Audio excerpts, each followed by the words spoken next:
Market Insight bersama Ryan Filbert, inspirator investasi Indonesia. Listener dan juga sahabat yang bergabung bersama dengan kami, Smart FM ada di berbagai kota di Indonesia, dan bagian ini saya mintakan Audrey nih yang absenin Smart Listener di seluruh Indonesia. Oke, untuk Anda Smart Listener yang ada di... Iya, di kelas kalau nggak di absen nanti marah, ya kan? Saya supaya dipanggil Bu Guru, saya pulang aja, katanya begitu lagi.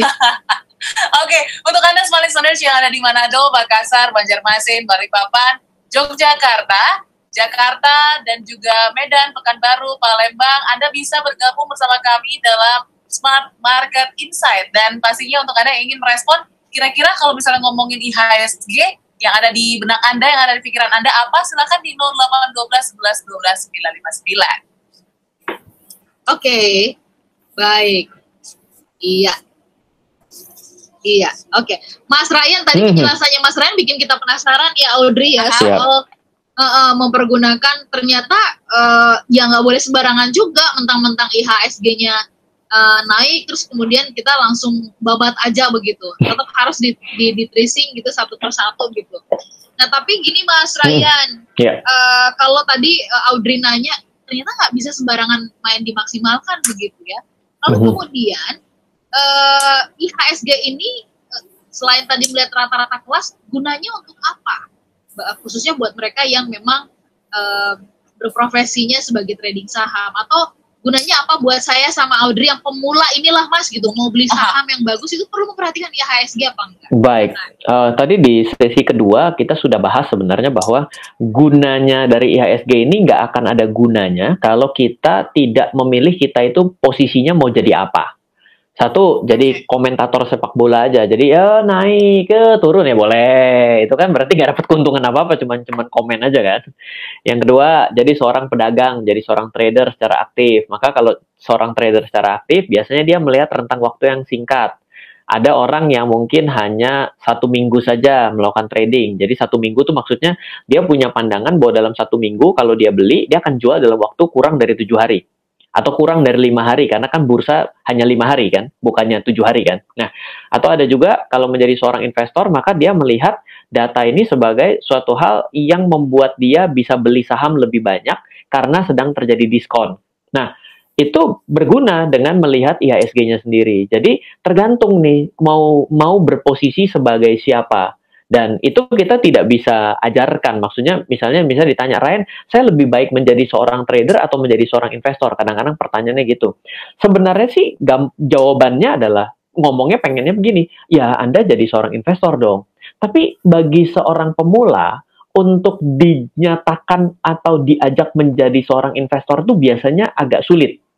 Sulitnya kenapa? Sulitnya adalah seorang pemula itu biasanya bukan orang yang sabaran. Jadi ketika dia punya imajinasi bahwa yang namanya trading saham, yang namanya investasi saham itu adalah kendaraan yang 5 menit lagi jadi orang kaya. Dia berpikir ini adalah cara cepat untuk kaya. Salah, kalau cara cepat untuk kaya itu adalah jagain lilin malam-malam. Atau judi bola, karena kurang dari 90 menit, karena kalau ngambil bola jalan tuh kan kurang dari 90 menit, itu ngerti banget ya, emang ini kita penjudi juga kali. Kurang dari 90 menit kita udah bisa dapat hasilnya. Jadi salah persepsinya. Nah, kalau seorang pemula itu kita sebenarnya ingin ajak menjadi seorang investor.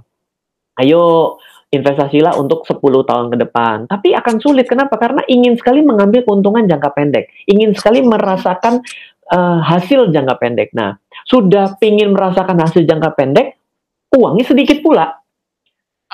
Loh, Ryan, emang apa nggak boleh ya investasi dengan uang sedikit? Nggak salah, nggak pernah ada salah. Tapi imajinasi kita yang membuat salah. Kita kan selalu berimajinasi bahwa yang namanya saham ini bisa untung miliaran. Modal 100.000, pingin untung miliaran, coba. Kayak orang main lotre nggak? Bener dong? Mesti berapa? Kenapa, Mbak? Iya, masih berapa puluh tahun lagi gitu ya, dengan modal 100.000 gitu pengen dapat miliaran gitu. Betul. Akhirnya dalam memilih saham, dalam melihat pergerakan saham itu cenderung nyari yang kelihatannya lagi rame, lagi seru, lagi naik kenceng, yang temennya untung gede dia ikutan. Padahal temennya jualan dia yang beli saham temennya untung dia yang mampus. Ini jadi kejadian begitu. Nah, jadi memang yang namanya informasi yang hari ini ada, mungkin tidak akan jadi apa-apa kalau Anda tidak menempatkan posisi Anda mau jadi siapa. Gitu. Oke. Mas Ryan, kalau tadi Mas Ryan bicara, ini persis banget loh tadi pagi Audrey ini bersama dengan Pak Eko sama Pak Teguh gitu. Siap. Kalau misalkan ya, bisa beli saham 100.000 ya, tapi kalau gitu jangan langsung berharap saham yang dibeli itu langsung menghasilkan return tuh juta-jutaan gitu ya. Semuanya pakai proses katanya seperti itu ya. Enggak ya. 100.000 modal pengen gede itu namanya judi. Dia aja pakai modalnya gede ya, Mas. Nah gini, ada satu benang merah. Fokus IHS ini tadi Mas Ryan katakan ya bisa serta merta kita pakai. Kita harus sisihkan dulu kita mau jadi trader, investor, atau seperti apa begitu. Nah kalau dilihat dari marketnya Indonesia sendiri, Mas, sebenarnya rata-rata IHSG kita tuh gimana sih gitu? Itu trennya positif kah atau gimana? Yang perlu ya sebagai seorang investor ini ketahui gitu. Oke. Nah ini lucunya adalah, serunya lucu dan seru adalah bagi orang awam akan menjadi membingungkan, tapi kalau bagi kita sebagai orang yang sudah terbiasa, inilah yang disebut keseruan. Jadi yang namanya investasi dan trading itu tergantung kapan kita masuknya. Jadi yang namanya investasi itu menurut saya, rule dari saya dalam berinvestasi, itu tidak ada satupun investasi yang jelek. Semua investasi bagus selama untung. Kalau rugi itu nggak bagus, pasti jelek. Iya dong. Ada orang bilang, oh saya investasi rugi loh, tapi saya bilang itu investasi yang bagus. Agak aneh juga gitu ya. Itu berarti punya mindset dan mental yang sudah sangat kuat. Nah, jadi ketika berbicara mengenai waktu, apa yang harus kita sikapi? Tergantung dari kita itu melihat IHSG berapa lama. Misal, kalau ada orang yang mulai melihat indeks harga saham gabungan, dia mulai investasi saham bulan Maret 2020. Saya jamin, saya garansi, hari ini dia menjadi orang yang happy, sumringah, senyumnya lebar. Waduh, kayaknya gagah banget dah jadi orang yang nggak pernah rugi sekalipun. Kenapa? Karena Maret itu adalah titik yang kisaran rendah dari tahun ini, dan sekarang sudah mulai naik, dan sudah 2-3 bulan itu tidak turun-turun. Padahal sudah digempur berbagai macam berita nih, berita dengan PDB-nya tidak tercapai, ya kan? Yang dikemukakan Ibu Sri Mulyani 4, keluarnya 5 lebih, gitu kan?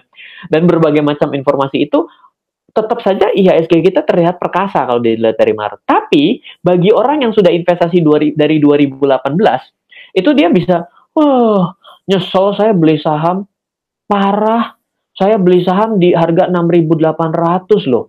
Sekarang harganya cuma 5.000-an. Saya rugi. Kok ada orang yang bilang katanya investasi saham bisa bikin kaya ya? Nah, kenapa? Karena dengan tenggat waktu, dengan jangka waktu yang berbeda. Jadi kita harus menyesuaikan dulu. Makanya saya bilang, kembali lagi dari diri kita sebelum kita akhirnya memencet tombol buy itu. Dari diri kita ini sebenarnya pingin apa? Saya pingin investasi. Oke, kalau investasi, pingin investasi berapa lama? Pertanyaan keduanya. Oh, saya pengen investasi yang 2 minggu. Itu bukan investasi, Bapak Ibu. Ya? Instan ya? Itu memerang pisang ya? Iya, itu biar pepaya sama pisang matang itu gitu. Nah, investasi itu 5 tahun, 7 tahun, 10 tahun, 15 tahun, 20 tahun itu investasi. Jadi kalau misalnya melihat investasi untuk 10 tahun, maka kita nggak akan khawatir dengan ajluk-ajlukan ya kan, apa tuh naik turun dari beberapa kejadian terakhir. Tapi kalau misalnya menjadi seorang trader, beda. Kalau seorang trader itu, kalau trader nggak bisa nih Pak, kalau begitu turun saya harus keluar. Pak ini tapi kan masih naik. Enggak, bagi saya turun kok. Kenapa? Karena saya lihatnya seminggu. Nah, jadi time frame. Jadi pertama adalah Anda menentukan diri sebagai siapa. Yang kedua, time frame Anda atau tenggat waktu, jangka waktu, investment horizon Anda itu berapa lama, membuat Anda lebih tenang dan juga bisa menggunakan informasi pasar sebaik-baiknya. Oke, baik. Mas Ryan, saya tadi dibisikin sama Audrey, dia ingin tanya, tapi nanti kita jeda dulu gitu ya. Smart listener dan juga sahabat yang bergabung. kita jeda sebentar. Kalau ada di antara ingin menyampaikan selamat ulang tahun Bodri, boleh loh. Karena hari ini pas banget beliau berulang tahun ya. Jadi happy birthday. Kalau kira-kira 10 tahun lagi dari sekarang Audrey berinvestasi, taruh nanti coba hitung-hitungan ya Mas ya. Audrey nanti 10 tahun lagi kan usianya kira-kira 36-an lah gitu ya. Kira-kira kalau dia konsisten aja tiap bulan berinvestasi saham, kira-kira dia bisa dapat pasti Mas. Ini andai-andai siap. Ya, biar sebagai milenial ini nih bisa langsung bikin perencanaan gitu ya. Siap. Tapi jeda sesaat bersama dengan kami dalam Smart Market Insight.